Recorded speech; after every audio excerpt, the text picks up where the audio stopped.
James T. Jimmy Reese came a long way from Millville, New Jersey, to the mountains of East Tennessee, but he's made a lasting impact on the Maryville College baseball diamond.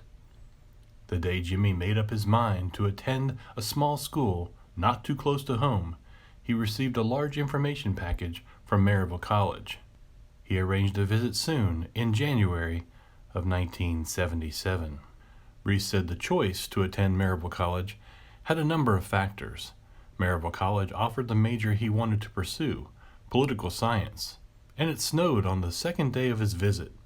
Jimmy recalled asking admissions if the area had a lot of snow, to which he replied, "It didn't snow much here at all." But the mountains would provide all he needed. The next morning, he and his father woke up to a storm that already dumped 4 inches on campus. However, Jimmy also had a passion for baseball. He said once he learned the current shortstop was a rising senior, he gave little thought to the possibility that he could have a backup. Thus, his journey on the Scotland Yard began. Reese's career began in the spring of 1978 under head coach Billy Henry and assistant coach and Wall of Fame inductee Ken Stennett.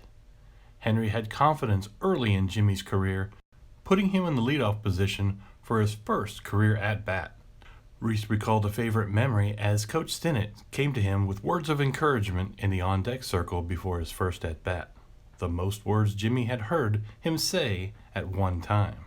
"Pee-wee, I got you at leadoff because I know you can do it." He walked away before Reese promptly hit a double.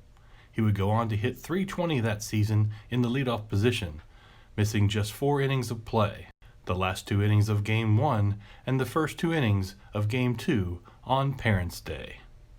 Jimmy, who came to Maryville College knowing the shortstop was a senior, started his career at second base.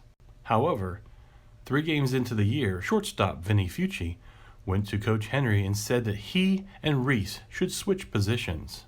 The rest is history, as Reese recalled the doubleheader with Carson Newman that year, where the duo turned 6 double plays in 1 game, and 3 in Game 2 for a sweep of the Eagles. "I think the older guys learned my name that day," Reese said. As a sophomore, Pee-wee continued his prowess as a middle infielder and leadoff hitter. The second-year Scot hit .310 that season as he quickly became known as a contact hitter with singles and doubles. Jimmy's junior campaign was one that had many ups and downs.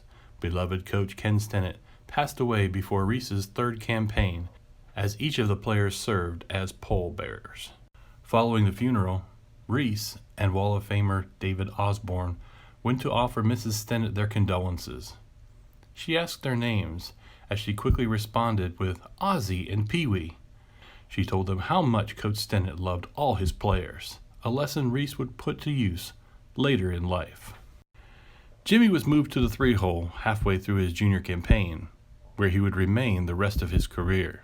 He said his batting average at home was better than on the road, partly because his future wife, then Melanie Petrie, was the batgirl and scorekeeper that season.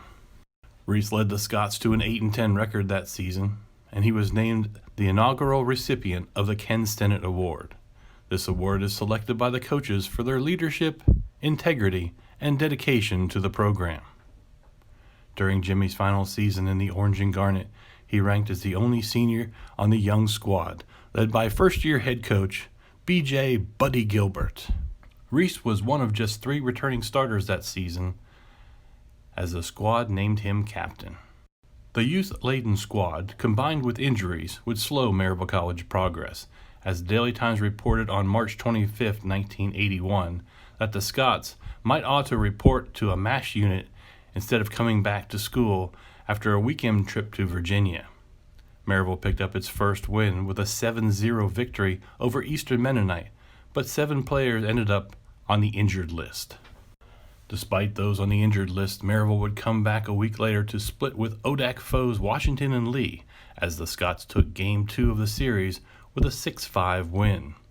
Reese continued his hitting attack, adding a key RBI in a 9-8 win over Fisk University.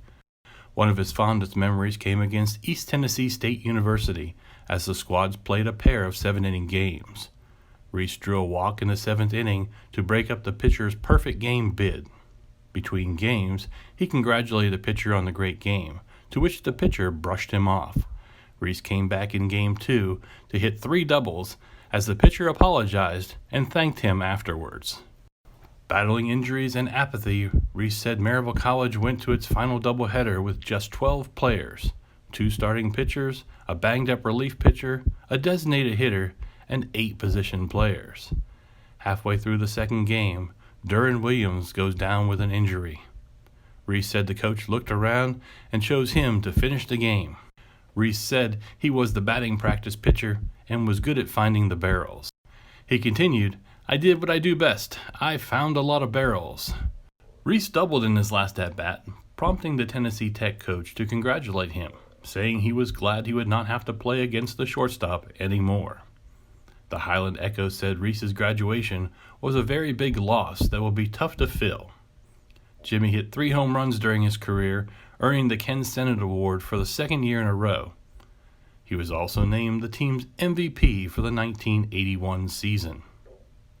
One key life lesson, he said, though, was to fully appreciate all the people and opportunities that we are given. Oftentimes, they both pass way too quickly.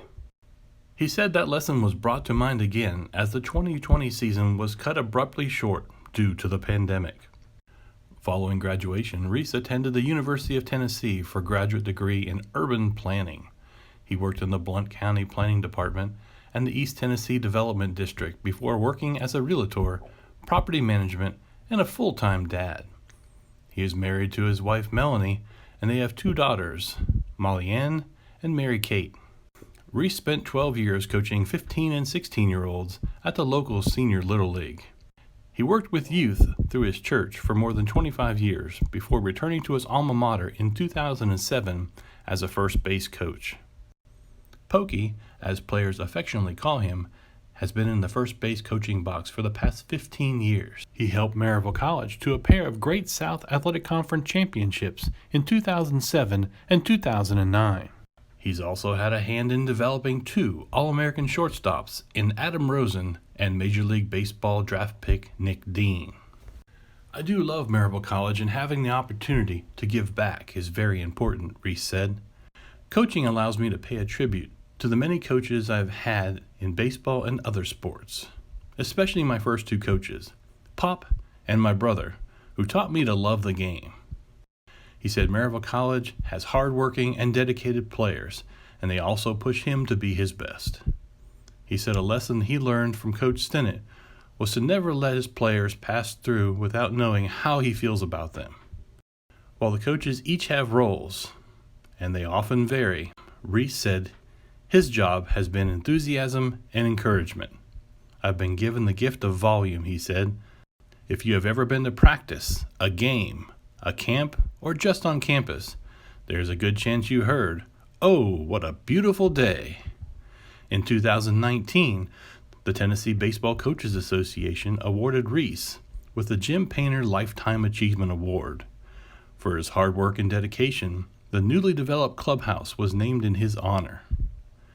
Whether you call him James, Jimmy, Pokey, or Pee-wee, Coach Reese has left a lasting impact on Scotland Yard.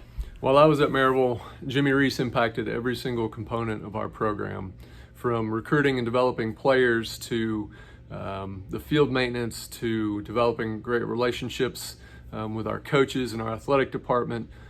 We could not have done what we did on a daily basis and would not have been as successful without Jimmy Reese. Jimmy, I've always viewed you as a mentor, certainly as a great friend. In fact, I still carry a note of encouragement that you gave me years ago.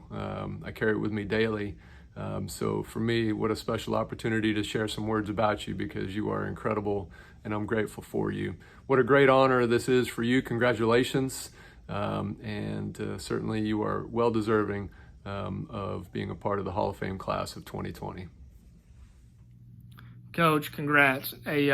Such an honor to be able to be a part of the Wall of Fame at Maryville College. I know you join a elite group of student athletes and coaches to be able to have your name on that wall forever. And again, you're incredibly deserving, not only what you did as a player in your time, but I think more importantly, the impact you've continued to make, since your playing career. And just really ecstatic for you. I want to say thank you for everything, because without you being a part of it these last 5 years for me, it would have been impossible. The time and the investment you poured into it, for all of our coaches, the investment you put into our players, and you never asked for a thing in return, and just incredibly grateful to get to be a part of it and see you work on a daily basis.